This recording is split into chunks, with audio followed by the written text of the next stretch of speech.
పోయినాయి. ఎప్పుడు వచ్చారు? దసరా అప్పుడు వచ్చారు.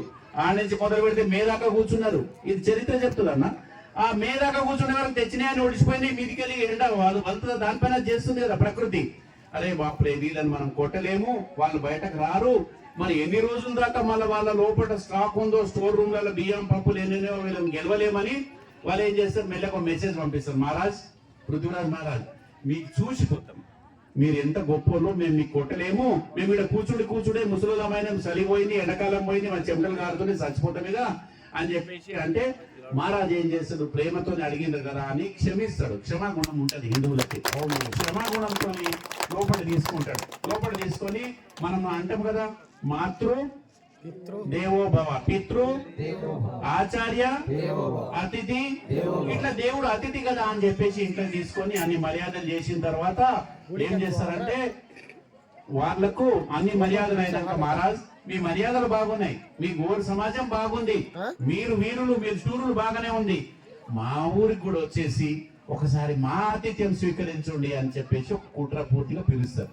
స్వామి ఏం చేస్తాడు, నిజమే కదా, మన ఇంట్లో తిన్నోడు మనకు ఉల్టా అవుతాడా, పాము కాదు కదా, పాము పాలు పోస్తే అది ఏం చేస్తుందో తెలుసు కదా మనకి. ఓ మహారాజేరో ఓ ఓంగానే ఆ గుట్ట దాటిన తర్వాత ఆయన బంధిస్తారు. బంధించి ఢిల్లీలో ఉంచుతారు. ఢిల్లీలో ఉంచితే ఆ మహారాణులందరూ నానా కష్టాలు పడి మళ్ళీ మహారాజును యుద్ధం చేసి తీసుకొస్తారు. అంటే మోసం చేసిన వాళ్ళకి మోసంతోనే కదా మనం సాధించాలి. చేస్తే అట్లాంటి చరిత్ర ఉన్న బజ్జాల సమాజము ఈ దీక్షలు చేయడం వల్ల మన చరిత్రలు, మనకు భగవంతుడు అనుగ్రహం కలుగుతుంది, ఆ ఇల్లు మారుతుంది, ఆ మనిషి ఒళ్ళు మారుతుంది, రోగాలు రాకుండా ఉంటాము, ఇంట్లో పాడి పంట మంచి చెడు అన్ని భగవంతుడు యొక్క అనుగ్రహంతో అన్ని కలుగుతాయి. మనమే కాదు, మన చుట్టూ వాళ్ళకు కూడా మంచి జరుగుతుంది. కాబట్టి ఓం నమ శివాయ అనే నామం మనము ఈ 40 రోజులే కాదు, ఇది అయిపోయిన తర్వాత కూడా తెల్లారక ముందు, ఇప్పుడు మనం బ్రహ్మముహూర్తంలో లేస్తున్నాం కదా, దీక్షల 4 గంటలకు లేస్తున్నాం కదా, ఆ అలవాటు చేసుకోండి, కంటిన్యూగా చేయండి. చేయడం వల్ల మీకే సంవత్సరం తర్వాత ఎంత మార్పు ఉందో అర్థమవుతుంది. ఏంటంటే వానకాలం పంట పండితే పంట పండుతుందా, ఎండాకాలంలో వేస్తే పండుతుందా? ఆ 24 గంటలలో బ్రహ్మ ముహూర్తానికి కూడా అంత పవర్ ఉంటుంది. 4 గంటలకు లేచి తెల్లారక ముందు మనం ఎప్పుడైతే దేవుడికి నమశివాయ అంటామో, ఓం శ్రీ అంబాయ అంటామో, ఓం శ్రీ మాత్రే నమ అంటామో, హరి ఓం అంటామో, గోపాల కృష్ణ గోవింద రామ ఏదన్నాను, తెల్లారక ముందు లేవండి. లేచి ఏం చేయాలా, స్నానం చేయకముంటా నేను దీపం పెడతా అంటే పెట్టుకోవచ్చు. కొంతమందికి ఇవి ఉంటాయి కదా వాష్రూమ్లు 1, 2 అనేటి, తర్వాత కూడా రావచ్చు. కానీ స్నానం చేసి దీపం పెట్టాలా. ఆ ఇల్లులో తప్పకుండా భగవంతుడి ఆశీర్వాదం ఉంటది, ఆ శివుడి యొక్క అనుగ్రహం ఉంటది.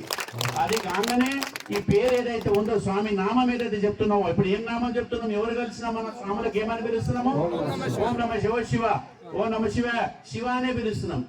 అది కంటిన్యూగా చేస్తే నా లోపల ఉన్నాడు శివుడు, నీ లోపల ఉన్నాడు శివుడు, మనమంతా శివస్వరూపులం అనే జ్ఞానాన్ని వాళ్ళకి ఇచ్చిన వాళ్ళం అయితాము.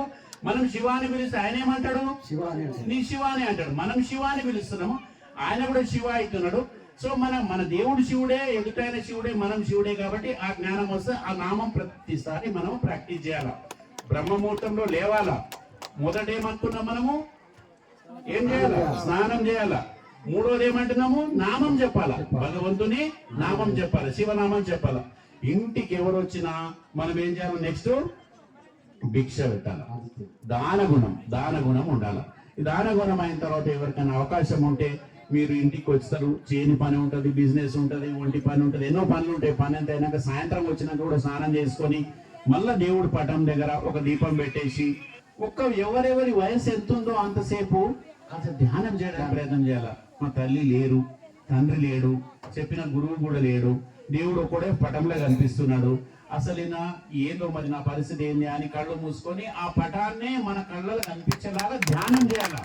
ఆ ధ్యానం చేసినప్పుడు ఎవరెవరైతే ధ్యానం చేస్తారో, ఎవరెవరైతే ఆయన కళ్ళు మూసుకొని భగవంతుని యొక్క రూపాన్ని గాని, పటాన్ని గాని, విగ్రహాన్ని గాని, ఆ మల్లికార్జున స్వామి, ఇప్పుడు మనం వాడికి పోతాం, ఎంత ఉంటది స్వామి విగ్రహం, ఎంత ఉంటుంది, 4 ఇంచులు ఉంటుంది. ఇప్పుడు శ్రీశైలంలో పోయి మనం ఎన్నోసార్లు స్పర్శ దర్శనం చేసినాం కదా. ఈ మహబూబ్నగర్ చాలా మంది అసలు సుప్రభాత సేవ అని చేస్తే 4 గంటలకు అసలు ఇట్లా చెమటలు వచ్చేస్తాయి, ఎంటకలు నిలబడితే అట్లా చేస్తారు వాళ్ళు. ఓం నమ శివాయ నమ శివాయ అనే డమరుకము మోగిస్తుంటే ఎట్లుంటుంది స్వామి, అవన్నీ మనకు జరుగుతాయి. తప్పకుండా నమ్మాల మనం. ఇవాళ ఏమైంది, ఇప్పుడు దీక్ష అయిపోయింది, భూలాగా అభ్యాసన బంకర్లు ఎందుకంటే ఇప్పుడు ఒక కార్లో కూర్చున్నామన్నా, మనం కళ్ళు మూసుకుంటున్నాము, ఎవరిని నమ్ముతున్నాం? ఇప్పుడు బండిని, డ్రైవర్ నమ్ముతున్నాం. ఒక మంగళ షాప్ లో కూర్చున్నాం,